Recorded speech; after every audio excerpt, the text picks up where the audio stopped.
Good morning, good afternoon to everyone, and welcome to our cloud coaching session today. We are going to present an OCI networking session, so you will learn about a domain name system, what it is, how it can help you, what are the available types in OCI. As I said, we are here to showcase the DNS service. I would like to say a few things about myself, and then I will invite Carlos to present himself, of course. So I'm Violeta. I'm a digital adoption manager for live events in Oracle EMEA. I'm based in Bucharest. Today I'm joined by Carlos, and Carlos, I think it's the right time you say a few things about yourself now, and then we can move on with the session. Thank you. Perfect. Thank you very much, Violeta. You're welcome. Hello, everyone. Hello, everyone. Good morning. Thank you for your time to be with us today. So my name is Carlos Santos. I'm a cloud engineer in Oracle for the last 4 years. And in the last year, I've been acting as a domain specialist on the networking, and the cloud networking in OCI. So our poll says that 60%, 57, if I'm not mistaken, I've heard about DNS, which is good. And 2 people, I think they master their own DNS, so which is also good. So hopefully after today's session, you will be more aware of what DNS is and how it works and how you can use it in OCI to protect your networks, not only the private one, but also the public one. So in today's agenda, if you don't mind, Violeta, just next slide. So in today's agenda, we have first, let's make sure that everybody's on the same page. So we talk about what is the DNS, the domain name system, the types of DNS servers, how a DNS lookup works. Then I'll go and explain how the public DNS in OCI is, a few features, and then a little demo on our OCI console. And we'll go finally to the private DNS, what it is, the private views, listening endpoints, forwarding endpoints.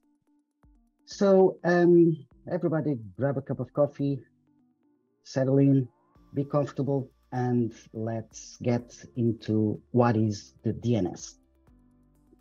So the DNS, short for domain name system, that we all use every day, even if you don't know your phone, your computer, it's using it right now,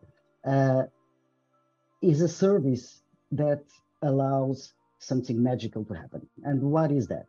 So humans use names to access resources on the internet, okay? So every time you go to www.oracle.com, Facebook, Google, whatever you are trying to connect to, or even if you don't type anything, if your phone, you open an app, your app will contact something on the internet, will connect to a server using a name.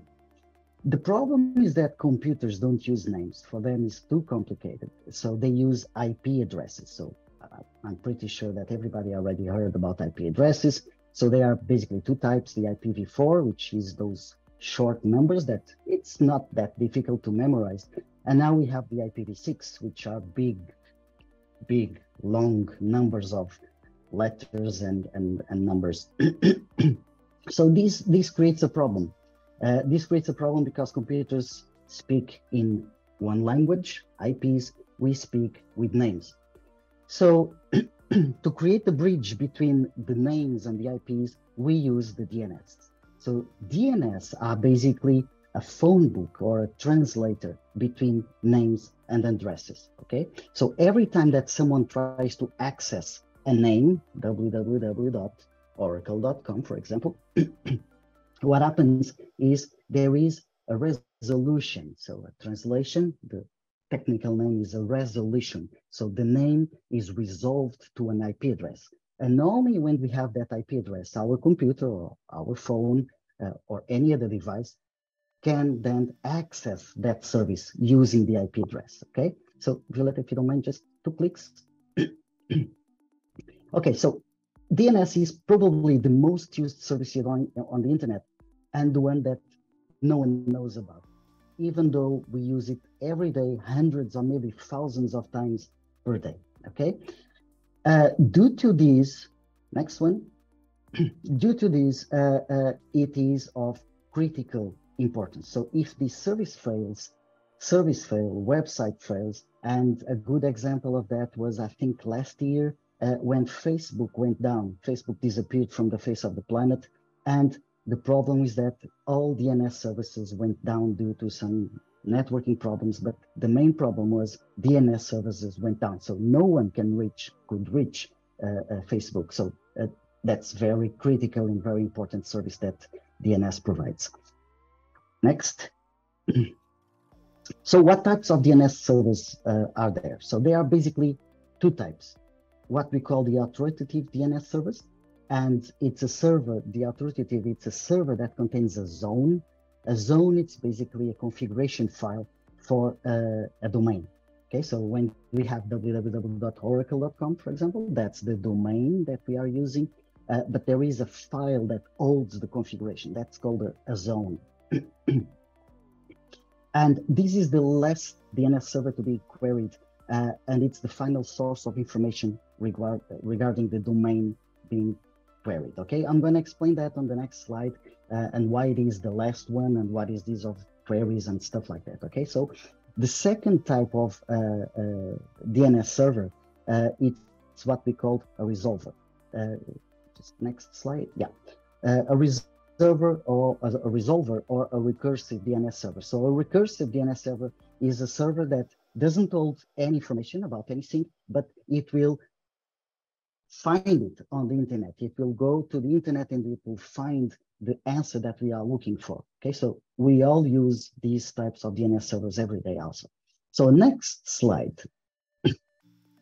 So this is how basically there are more details into this. Okay, so I try to make it a little bit more simple for our session today. So there are basically 8 steps that involve a query on the DNS system. So every time you try to connect to a final server, your client device can be your laptop, can be a server, can be a phone, can be a tablet, can be an IoT device. What your client device does is it connects to the recursive DNS server. That's step 1. And it asks, hey, I want to connect to www.oracle.com, for example.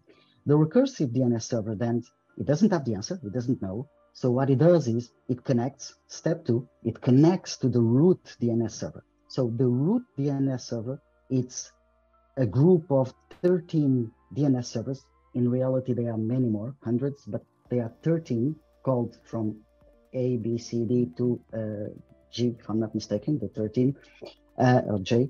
And those root DNS servers, they just point to where you should look next for the TLD. Okay, so when we have something like www.oracle.com, oracle.com is, the .com is the TLD, the top level domain.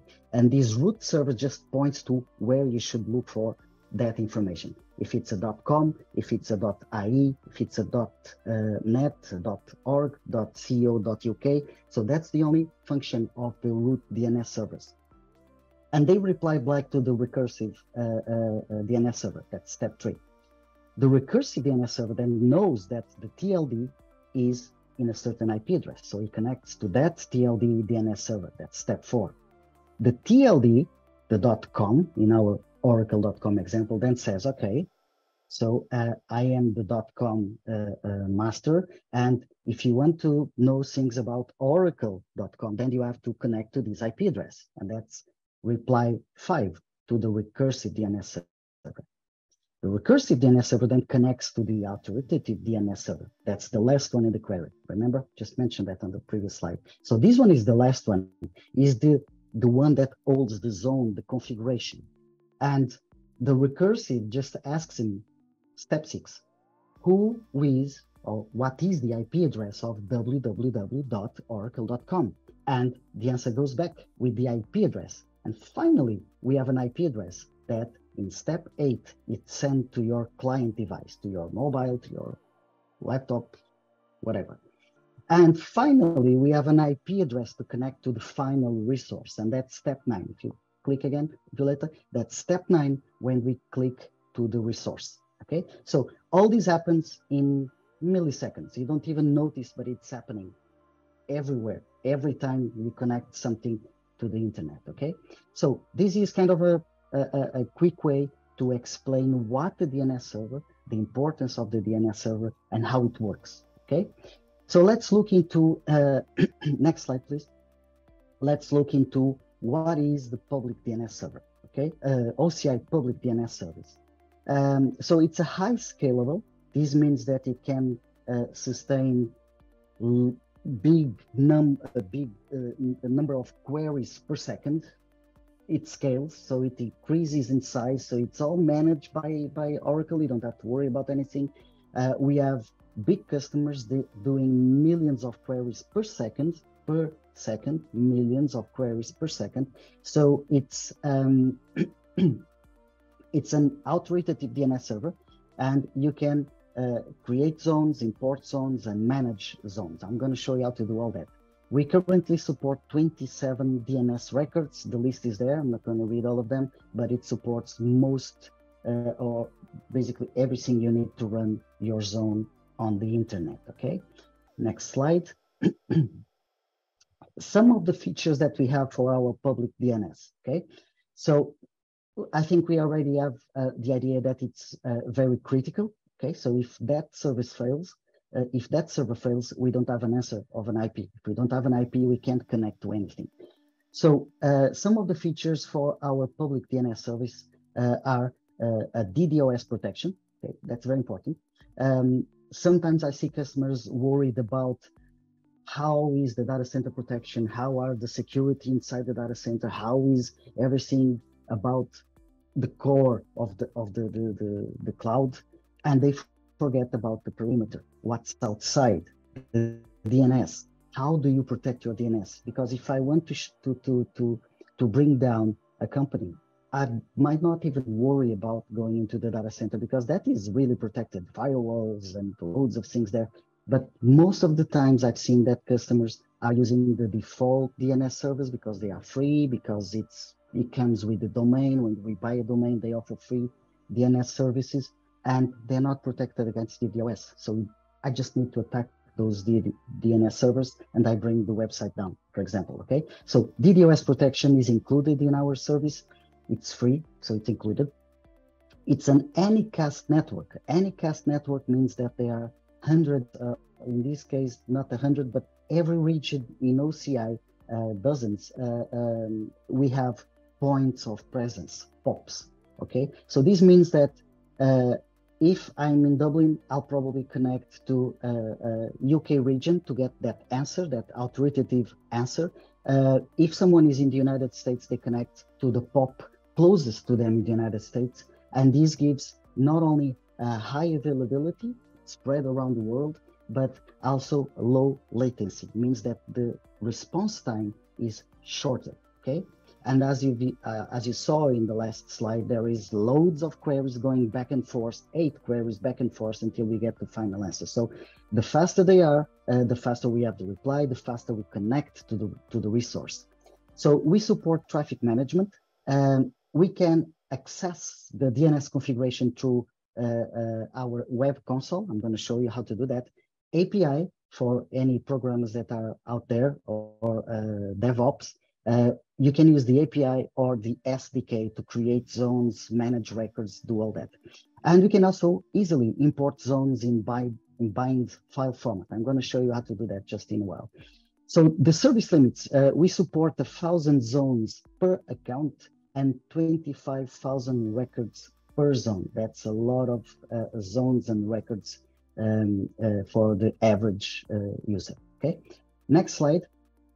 It's about the traffic management. That's also a feature of our public DNS service, and it allows us to redirect users to different IPs according to 5 different criteria. So we can do load balancing, which means that we can have different IP addresses. For example, you can have a web server running in OCI UK and a web server running in OCI Amsterdam, for example, and you can load balance the load between those two different IP addresses. So it means that if I connect, I'll be sent probably to UK. Violetta connects, she'll be sent to Amsterdam. If Tom connects, he'll go to UK, and so on. Load balancing.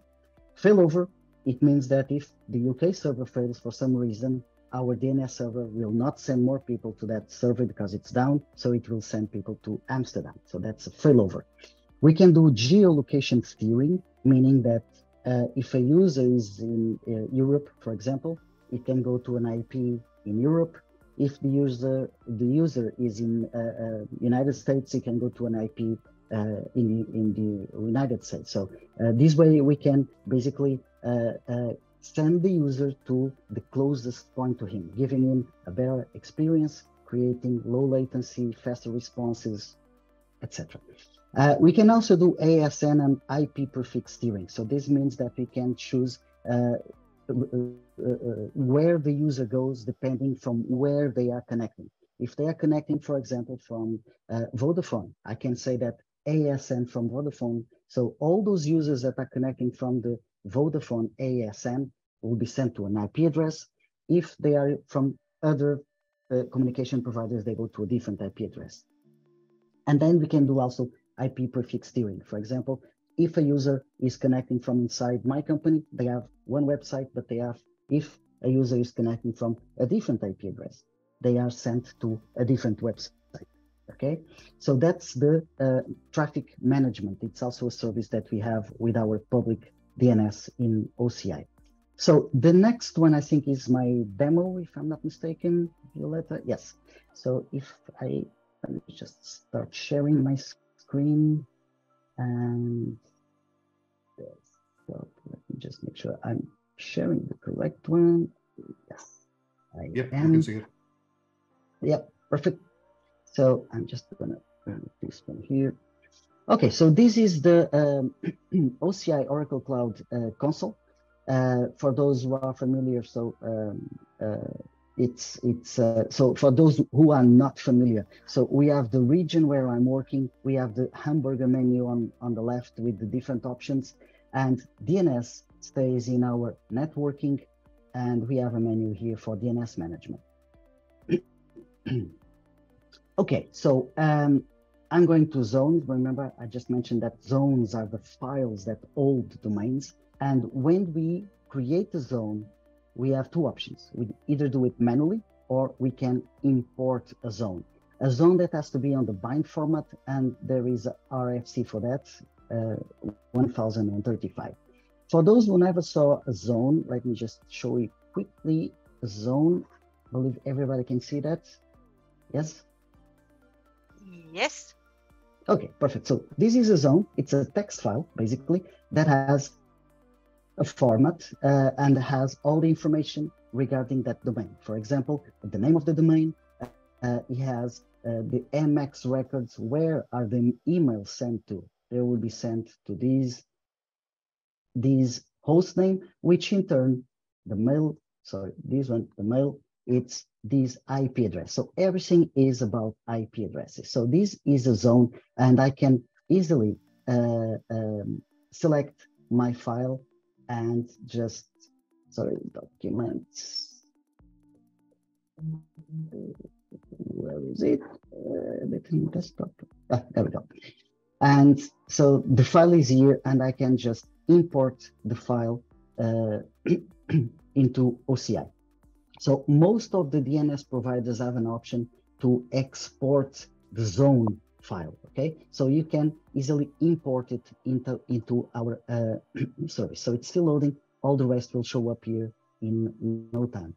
So important here to know is that we have the name servers that we can use to configure our, sorry, to configure our domain, okay? So I'm not going into details into this one. So this is still loading. Let it do its thing, and I'm going to create a manual zone. Okay, so I just have to give it the name, dnsexample.com. That's it. Nothing else more is needed. and it's creating the zone. We have metrics about the queries being made, and we can create the records. So while this is being created, it won't let me add things, but I can just show you how it works. So we have the different records, okay? There are 27, and the most common one is the A record, which allows you to create, for example, the famous www, okay? So www.mydomain, and I just say that the address is address 1, 2, 3, 4, 5, 6, 7, 8. Okay, so that's the IPv4. Okay, and I just need to submit it. Sorry, just missing the TTL. TTL stands for time to live, and I'm not going into details, but it has to be with caching DNS servers and the time to live that this record will be available. There you go, it's ready. I just need to publish the changes. Let me see if it lets me publish these because it's still creating. Probably won't, it'll stay there for a while.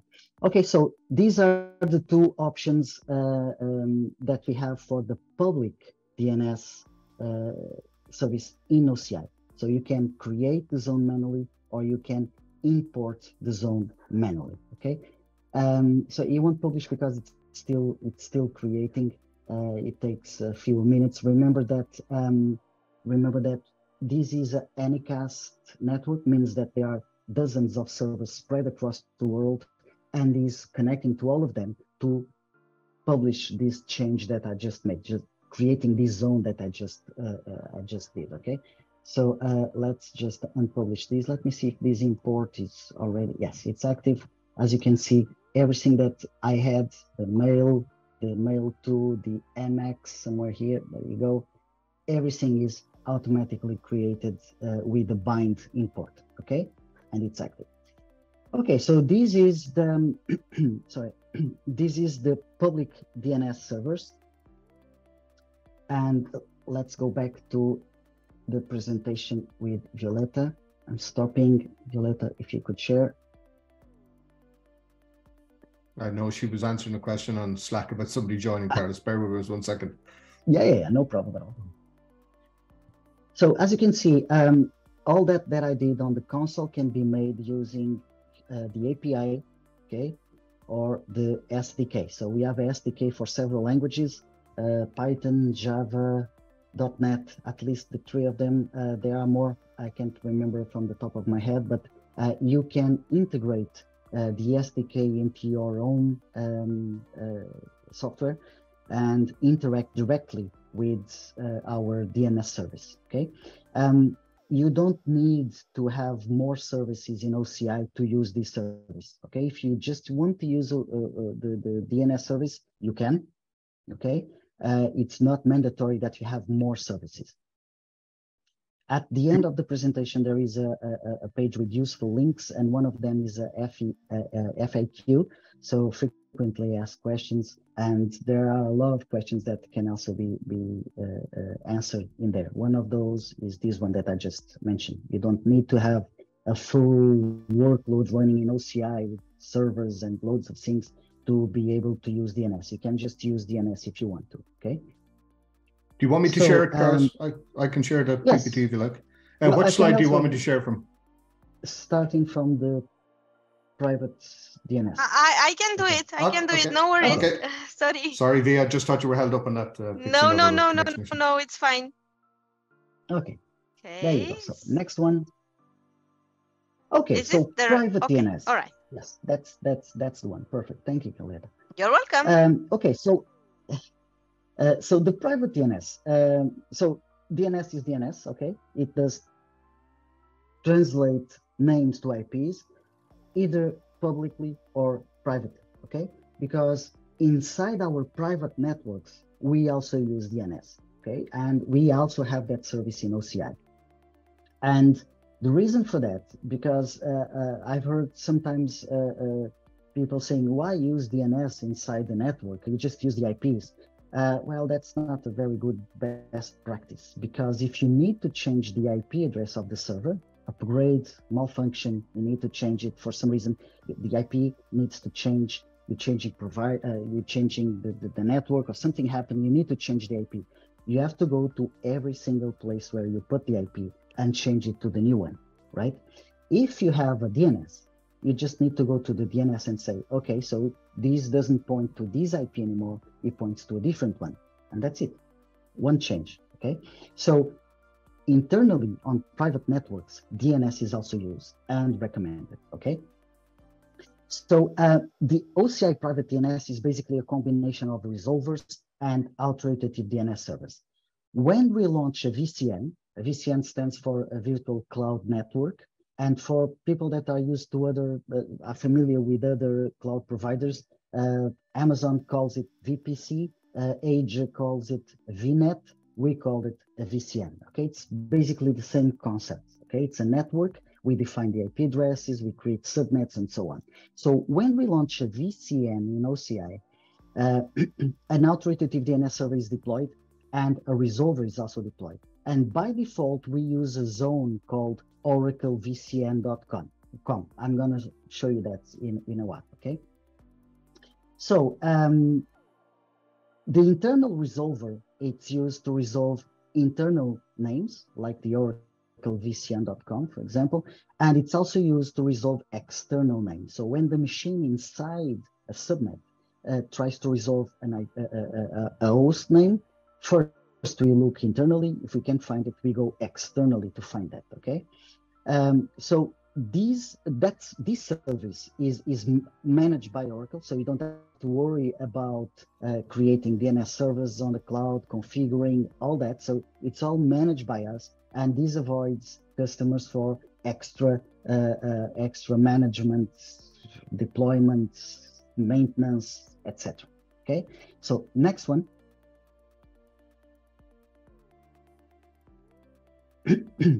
So there are a few features with the private DNS. One of them is the private views.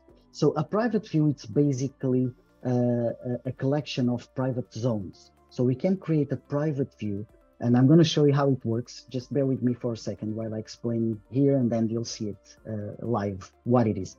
So we can create a private view and add one zone inside it or several zones. And that's useful when we want to create our own internal domain name for our cloud, okay? Next. Then we have the listening points. So in some situations, you might want to have, for example, on-prem device resolving a name that exists in OCI. So for that, what we do is we deploy in OCI a listening point that is just listening, waiting for queries to come in. And then those external devices, either on-prem or in another cloud, they can connect to that listener and just ask a question. Who is something.oraclevcn.com, for example, okay? So that's the function of the listening point. We also have something called the forwarding endpoint, which is the next slide, Violeta, if you don't mind.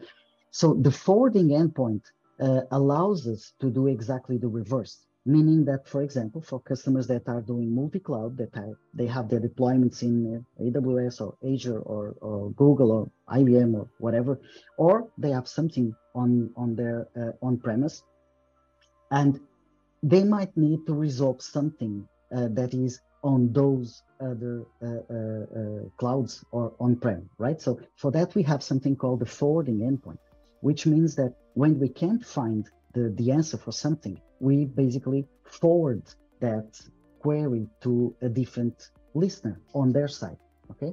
So the forwarding endpoint uses rules. We can define rules to direct where we want to send that request, okay? So I think the next one is the demo. Yes. So let's go back. I'm going to start sharing again. The desktop tool. Get this out of here. Perfect. And I'm going back to the DNS management zones. Okay, so private endpoints. So let me just show you something before that. So I'm going back to networking, and we have something called the network command center. And inside the network command center, we have something called the network visualizer. It's a very handy tool for those working on the cloud that allows you to create a visual representation of what do you have deployed on your cloud. So in this case, I have a VCN A, a VCN B, okay? And they are both connected to something we call the DRG, the Dynamic Routing Gateway, which allows them to communicate to each other. Okay, so let's, this is a very common scenario for customers that have different VCNs, and the reasons can be very different. So it can be for traffic segregation, can be because they have different customers running in different VCNs, totally isolated from each other. So there's different ways. I'm not going into details now, but this is a very common scenario, okay, with more VCNs. So, and sometimes what happens is that we might have a machine inside, for example, VCN A that wants to resolve a name from VCN B. So by default, I just launched two machines. I have two machines running in here. And let me show you the machine. So I'm going to compute instances. And if I look into, for example, this machine, this instance, we can see that we have the internal fully qualified domain name, okay, which is this big name here. So I'm going to copy this name and I'm going to just do this. So I'm inside the VCN A, and if I try to do a resolution of the A record of that instance, I'm going to have something that's NX domain, so non-existent domain. So this is a problem, because if I want to connect to something that is in a different VCN, I can't resolve the names, okay? So what happens, the way to work around this is to use private views. And for that, we're going to networking, private views.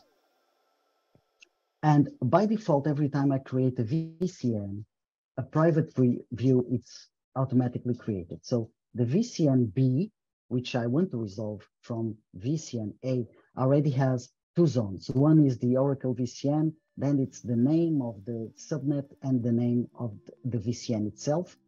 And we also have the reverse DNS, not going into details in here, okay?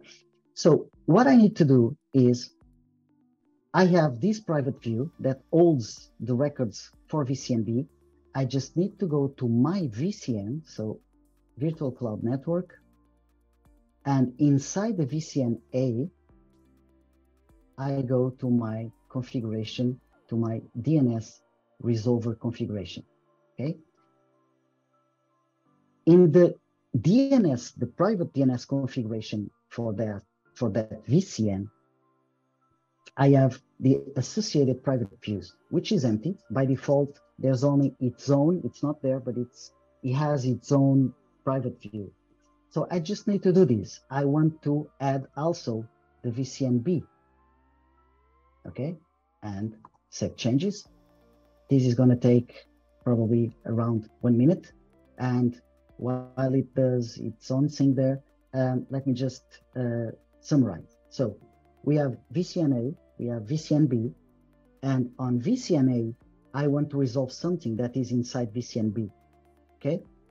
So since they are totally isolated, because the private DNS, it's bound to VCNs, okay? What I need to do is use a private view that by default, it's already created. I just need to say that on VCN A, I can also resolve things that exist on VCN B. And that is done by using these private views, okay? So let me just refresh, because sometimes it doesn't update right away. And it's probably active. Okay, so on VCN A, where I am, I just I just associated the VCN-B. So this means that hopefully if everything goes okay, I'll be able to resolve, not yet, it might take a few seconds. Oh no, it's working. So as you can see, the first time I did my query, I couldn't get non-existent domain. So I couldn't get an IP. You see, there's no IP there because it didn't know who was this public VCN demo V. I added the private zone and now I got my query. So no error. And I have my IP address of the machine running on the different on a different VCN. Okay. So this is the private views. Okay. And we can also create our own private views. So as you can see, these are very long names, very long things, hard to remember. So what we can also do in these private views, DNS management, private views, I can create my private view and I can call it my company private view. Okay, great. And I can add my zones now. And these zones work exactly the same as the public DNS. So I click to create a zone, I give it a name. I can use, for example, my company.oci. My company.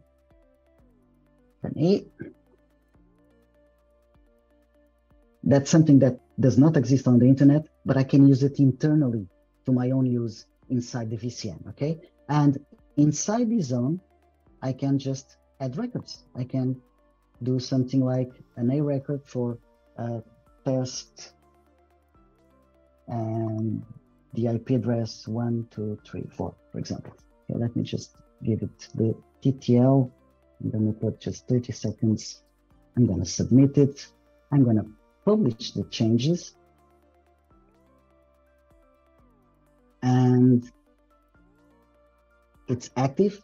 So I created this zone, okay, inside my private view, okay, and I might be able to resolve it now if I add it to my configuration, to my resolver, if I add this private view to my resolver. And to do that, I'm going back to my VCN, to my virtual cloud network, to VCN A, to the DNS resolver, and I'm going to associate another private view. In this case, it will be my company private view. Save changes. It's going to take a few seconds updating. And if everything goes okay, we will be able to resolve that test.mycompany.oci.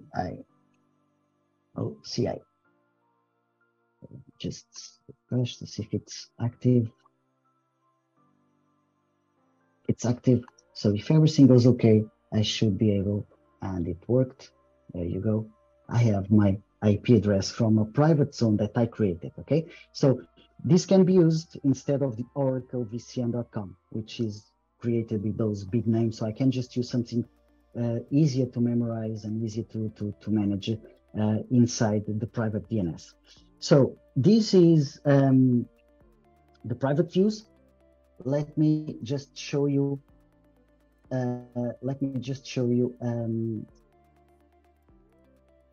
The listener endpoint and the forwarding endpoint. So this is the scenario that usually happens. Okay, so we have OCI with a VCN with a subnet, and we can have a listener and a forwarder. Okay, so this is the subtitles there. So, and on-prem or in another cloud service provider, for example, it's very common for customers to have Active Directory. Okay, and we might have a database running in here, okay, on OCI. So what happens is that a server inside on-prem or the cloud service provider might need to connect to our database, but it needs to resolve that name, something.oracle VCN, something, whatever, okay? So what happens is that on their side, on their Active Directory, for example, or their DNS servers, they can sorry, but on the other side. So on our side, we create a listener so that on their side, they can just make queries to this listener, okay? And this is done by doing this. On the endpoints, we click on create endpoint, we give it a name, OCI listener, something like that. It doesn't allow that, so let me just remove it. I think he likes the underscore. I'm gonna put it, for example, on PCMA and create endpoint. So it's a listening endpoint and create endpoint. Takes around 1 minute or less to create the endpoint, and we will have an IP address that we can use to configure the other side on-prem to connect to us. Okay, so that's the listening endpoint. But sometimes the reverse is also needed. We might need to resolve something that exists on the customer side. So the customer has some application running here and they needs to connect to on-prem. And on-prem has a different DNS server.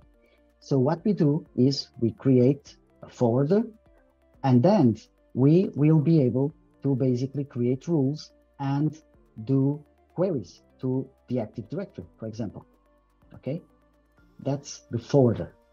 And as you can see, the listener is ready. He has an IP address, and that's the IP address that has to be used from on-prem to make queries to our DNS service in OCI. And all the private views, all these private views that are here will work from on-prem. Okay, so even this one, my company, whatever that I created, can be queried from on-prem. To create a listening endpoint, sorry, a forwarding endpoint. So forwarder endpoint, it will be a forwarding. This is optional. I don't need to give it an IP. You will choose an IP directly from, sorry, I just need to choose the subnet. It will choose automatically an IP from the available IPs. So we can have a forwarder and a listener at the same time. Okay, so there's no problem at all. We will have a forwarding IP address, and as soon as it is created, which will take a few seconds to be available, we will be able to create rules. Remember that I mentioned that we can use rules, which is usually called conditional forwarding. Okay, so that conditional forwarding allows me to create rules to direct queries to specific IP addresses. So let me see if he lets me just at least show you. So I can create a rule, for example, that says, okay, so if it's a domain that it's called AWS deploy.local, something like that, that the customer has running in OCI, I can say, okay, select the endpoint, which is not available yet, and the IP address inside AWS, for example, is 192.168, it doesn't matter, it's just an IP address, okay, 01, okay? And I can say, okay, but we also have something running on-prem, and we call it on-prem.local, for example, and we could use the forwarding endpoint, which is not available because it's creating, and we have 172.168.0.1, okay? So we can create these conditional rules, and according to the query that is being made, if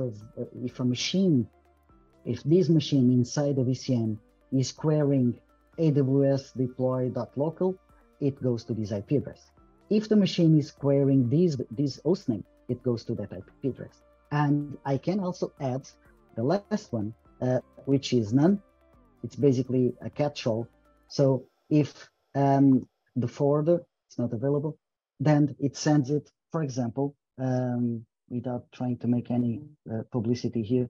So let's use, for example, Quad9, okay? So Quad9 is one of those services called a DNS firewall. And basically, a service, the DNS service, as everybody should know by now, it just translates. You give it a name, it gives you an IP address.